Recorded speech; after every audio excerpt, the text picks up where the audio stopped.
What is a coupler? Coupler is something that is used to join steel between two slabs. Like अगर हम 5th और 6th floor की हम casting कर रहे हैं तो 5th फ्लोर के बाद हम कपलर यूज करेंगे to join the steel for the 6th floor.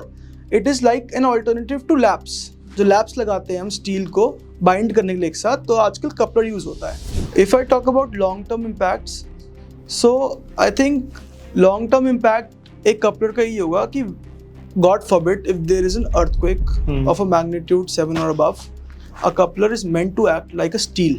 It should withstand that amount of load that steel is able to withstand because it's a connector.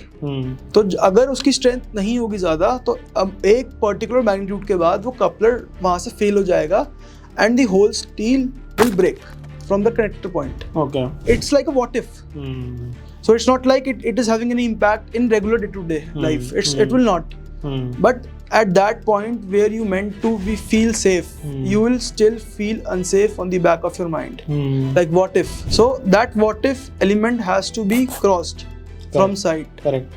As a home buyer, आपके दिमाग में नहीं चलना चाहिए कि क्या builder ने अच्छा सामान लगाया है और सब कुछ चेक करा है कि हम यहाँ रह रहे हैं आराम से और हम बिल्कुल सेफ महसूस कर रहे हैं एक अपने घर में, which is meant to keep you safe.